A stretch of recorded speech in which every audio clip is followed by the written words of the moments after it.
Bienvenue sur la chaîne GATSA Puissance Math. Aujourd'hui, je vais faire une première vidéo sur la première vidéo d'exercice sur la fonction len.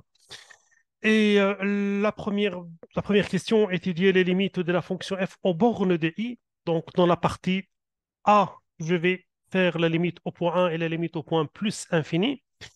Je ne vais pas pouvoir tout faire parce qu'il y a beaucoup d'exemples, mais je vais faire quelques-uns. Dans la partie A, je cherche la limite lorsque x tend vers 1. Ben, il faut dire x tend vers 1, donc len x tend vers len 1, et len 1, c'est 0. Ce qui fait que 1 sur 0, c'est quoi? C'est plus infini. Bien sûr, len x, c'est 1, 0, c'est 1, 0 moins ou 1, 0 plus, ça dépend, hein, parce que si vous regardez la fonction len comme ça c'est les 1. Si x est là, tend vers 1 moins, alors len x, c'est un 0 moins. Mais si x est là, un plus, alors x, c'est positif. Len x, c'est positif, c'est un 0 plus.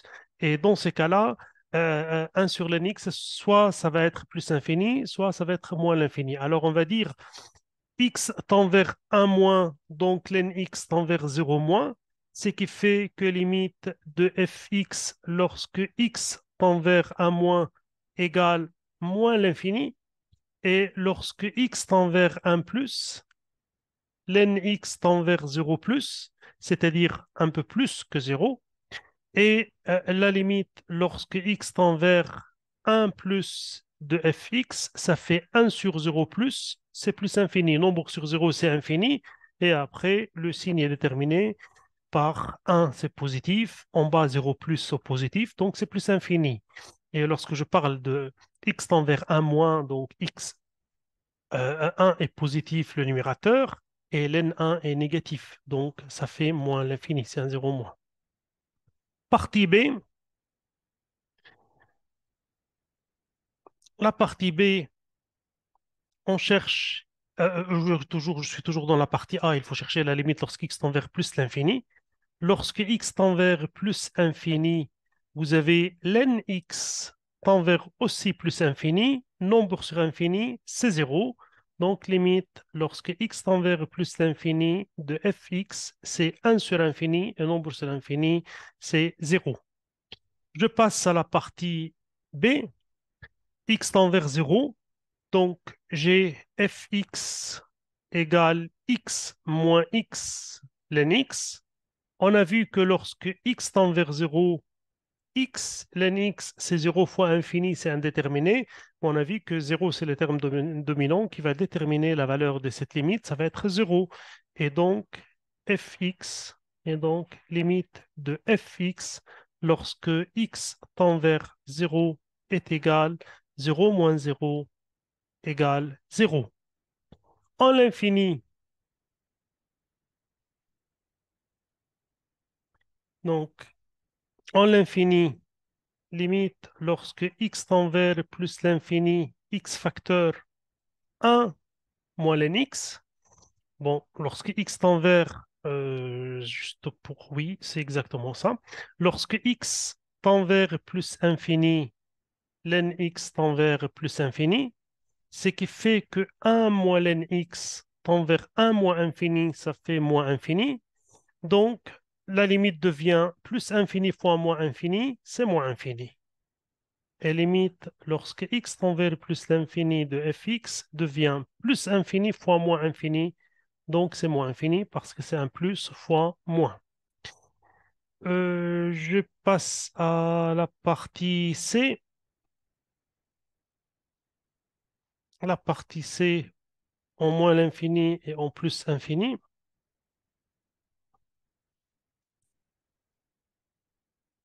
Lorsque x tend vers moins l'infini, vous savez, x tend vers moins l'infini, donc x plus 1 sur x moins 4 se comporte comme x sur x, terme dominant sur terme dominant, et ceci tend vers 1. Ce qui fait que la limite, lorsque x tend vers moins l'infini de fx, c'est ln de 1. Et ln de 1, c'est 0. Maintenant, je vais faire la limite lorsque x tend vers moins 1. Donc, x tend vers -1. On regarde ce qui se passe à l'intérieur de l'n. Hein. Cette fonction, elle tend vers combien? Et après, je cherche l'n de cette valeur. Lorsque x tend vers -1, vous avez x plus 1 tend vers 0, le numérateur. Vous avez x moins 4 tend vers -5. Donc, nous avons, bien sûr, c'est -1 moins. Donc, c'est un 0 moins. Hein, parce qu'il dit -1. X est là dans l'intervalle moins l'infini, -1. Ça, c'est -1, ça, c'est moins l'infini. X est là. Donc, c'est -1, moins.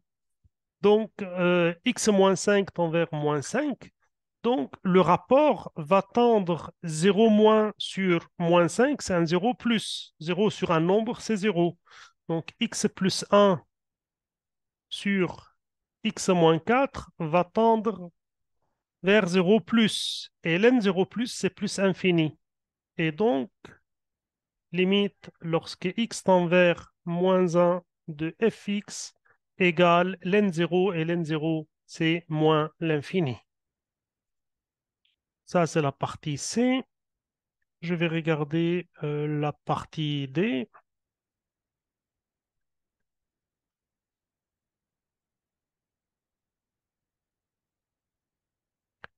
La partie D,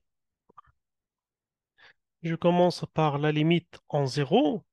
La limite en 0, x 0. Ln x, c'est moins l'infini. Ln 1, c'est 0. Donc, ça va faire 0 plus 0 moins moins infini, c'est plus infini. Hein? Donc, x tend vers 0, x plus 1 tend vers 1, ln x tend vers moins l'infini, et ln 1 plus x tend vers ln 1 qui est 0, d'où il suffit de substituer limite de fx lorsque x tend vers 0 égale 0 plus 0 moins moins l'infini, la limite égale plus infini. Maintenant, la limite lorsque x tend vers plus infini. Lorsque x tend vers plus infini, vous allez ça plus infini, et ça c'est plus infini, et ça c'est plus infini. Donc vous avez infini, plus infini, moins infini, c'est indéterminé. Mais vous savez que ln A moins ln B, moins ln B, c'est ln A sur B si A et B sont strictement positifs. Donc, fx, ça peut s'écrire comme fx égale x plus ln 1 plus x sur x.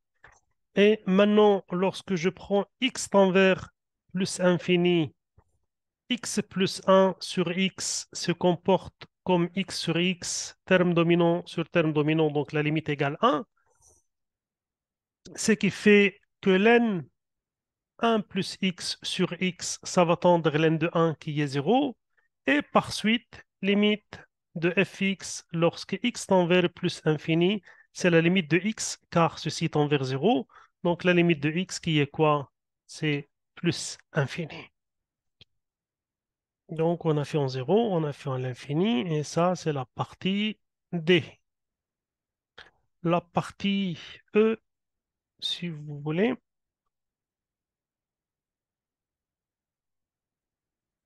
la partie E, la limite lorsque x tend vers 0, on a 0 plus infini sur 0. Ben, infini sur 0 sur 0. Donc x tend vers 0. Donc x moins ln x tend vers 0 moins moins l'infini égale plus infini. Plus infini sur 0 plus, c'est plus infini. Ce qui fait que limite de fx lorsque x tend vers 0 plus égale quoi? Égale plus infini.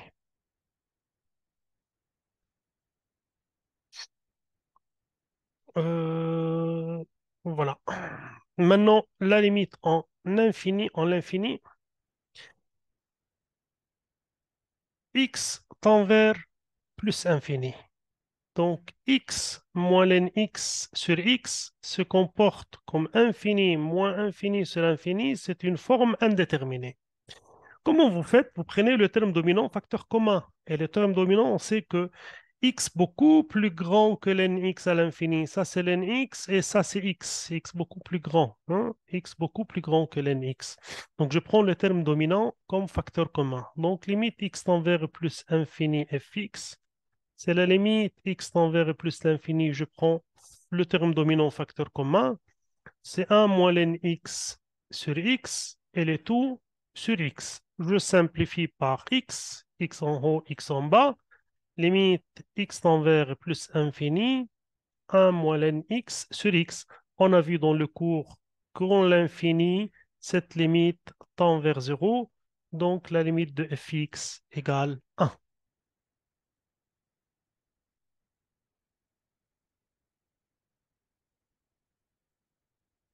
Je passe à la partie f.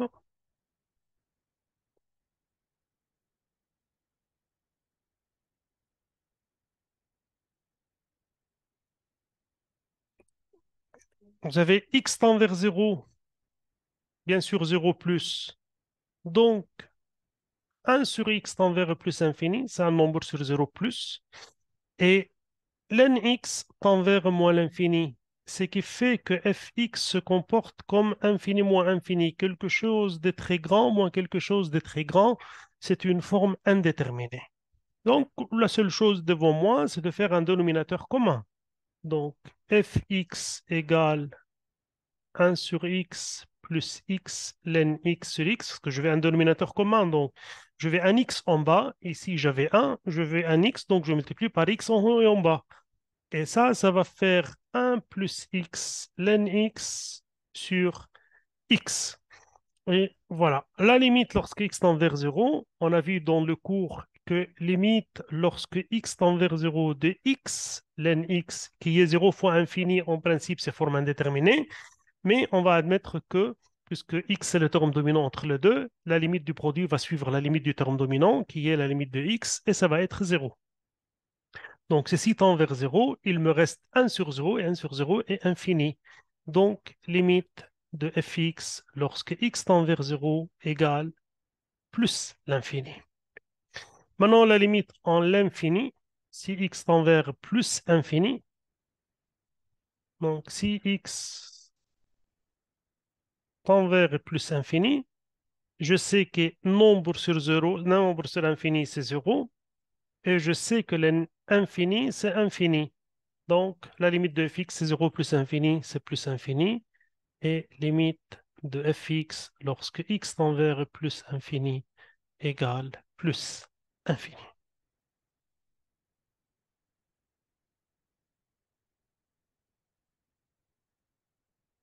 Donc, on a fait la partie f, la partie g,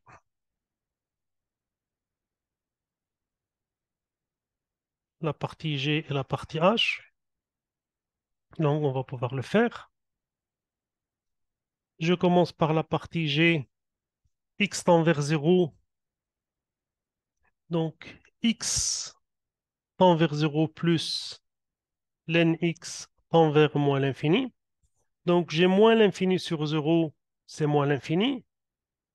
Et ln x sur x tend vers moins l'infini. Infini sur 0 plus, c'est infini. Et voilà, x, c'est 0, donc moins l'infini plus 0, ça donne infini.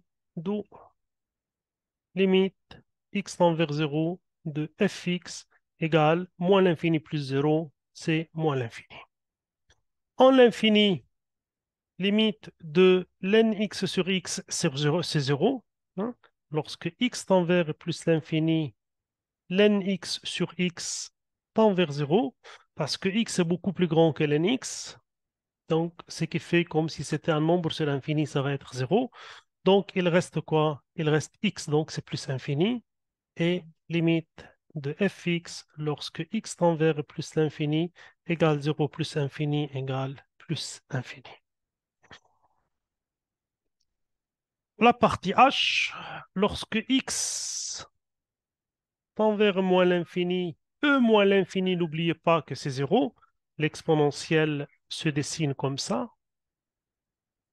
c'est le 1, et au moins l'infini, l'exponentielle égale quoi? Égale 0. Donc e moins l'infini, c'est 0. Ce qui fait que limite de fx lorsque x tend vers moins l'infini égale ln de 2 plus 0, c'est ln 2. Par contre, lorsque x tend vers plus l'infini, ex tend vers plus l'infini, lorsque x tend vers plus l'infini, ex tend vers plus l'infini, hein, ça c'est ex tend vers plus l'infini. Donc 2 plus ex tend vers aussi plus infini. Donc limite de fx, c'est ln infini, c'est infini. Donc limite fx, x tend vers plus infini égale plus infini. Et je m'arrête là